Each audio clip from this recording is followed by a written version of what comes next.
Hello everyone, welcome back to Shri Bala వంటలు. ఈరోజు మన కిచెన్లో ఒక హెల్తీ రెసిపీని చూద్దామండి.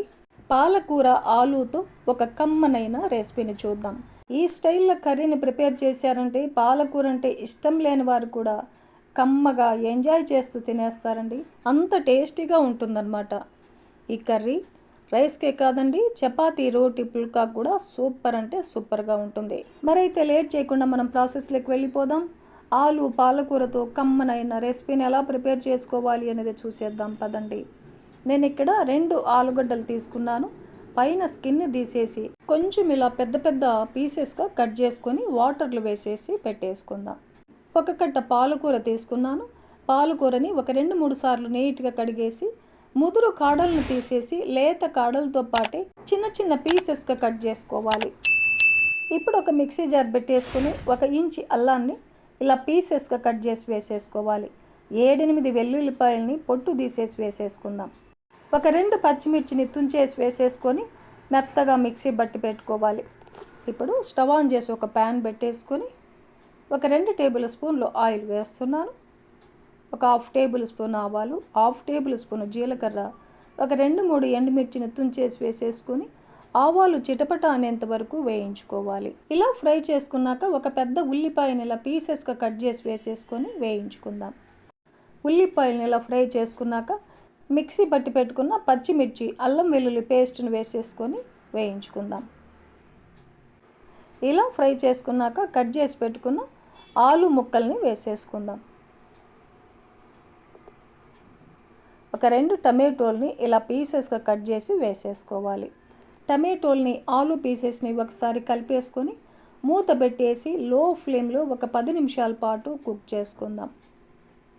10 నిమిషాల తర్వాత మూత తీసి ఒక 1/2 టేబుల్ స్పూన్ పసుపు, 1 టేబుల్ స్పూన్ ధనియా powder, 1 tablespoon red chilli powder వేసేసుకోవాలి. ఆల్రెడీ పచ్చిమిర్చిని కూడా వేసాం కదండి. 1 టేబుల్ స్పూన్ కారం పొడి అయితే సరిగ్గా కారం సరిపోతుంది. 1/2 టేబుల్ స్పూన్ జీలకర్ర పౌడర్ని వేసుకోవాలి. 1/2 టేబుల్ స్పూన్ గరం మసాలాను కూడా వేసేసుకుందాం. కొద్దిగా ఫ్రెష్ కరివేపాకును కూడా వేసేసుకొని ఈ మొత్తాన్ని కలిపేసుకోవాలి. చూడండి, ఇలా కలిపేసుకున్నాక చిన్న చిన్న పీసెస్గా కట్ చేసి పెట్టుకున్న పాలకూరను వేసేసుకొని కొద్దిగా అలా కలిపేసి మూత పెట్టేసి లో ఫ్లేమ్లో ఒక 2-3 నిమిషాల పాటు మగ్గనిచ్చామంటే పాలకూర చాలా త్వరగా మగ్గిపోతుంది. 2 నిమిషాల తర్వాత చూసామంటే చూడండి, పాలకూర అంతా చాలా బాగా మగ్గిపోయింది కదా. ఒకసారి కలిపేసుకొని ఒక 1/2 గ్లాసు వాటర్ వేసేసుకుందాం. ఈ వాటర్ కరెక్ట్గా సరిపోతుందండి, ఎక్కువ వాటర్ వేయాల్సిన అవసరం లేదు.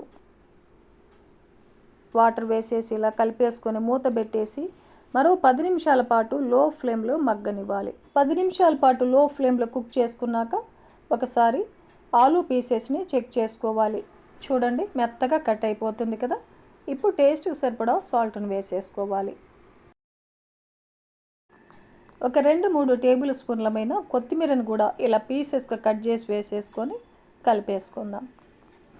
మూత పెట్టేసి 1-2 నిమిషాల పాటు లో ఫ్లేమ్లో మగ్గనిచ్చామంటే సాల్ట్ అంతా ఆలు ముక్కలకి బాగా పడుతుంది. 2 నిమిషాల తర్వాత ఫైనల్గా 1 టేబుల్ స్పూన్ నెయ్యిని వేసేసి కలిపేసుకున్నామంటే సూపర్ టేస్టీతో ఆలు పాలకూర కర్రీ మనకు రెడీ అయిపోతుంది. స్టవ్ ఆపేసి డిష్ అవుట్ చేసుకుందాం. ఈ హెల్దీ రెసిపీ రైస్కి కానీ, రోటీ, చపాతీ, పుల్కాలకు కూడా సూపర్ అంటే సూపర్గా ఉంటుందండి. ఈ హెల్దీ రెసిపీని ఈ ప్రాసెస్లో మీరు కూడా ఇంట్లో ప్రిపేర్ చేసి టేస్ట్ చేయండి. ఈ వీడియో మీకు నచ్చితే లైక్ చేయండి, షేర్ చేయండి, సబ్స్క్రైబ్ చేయండి. థ్యాంక్ యూ అండి. Thanks for watching.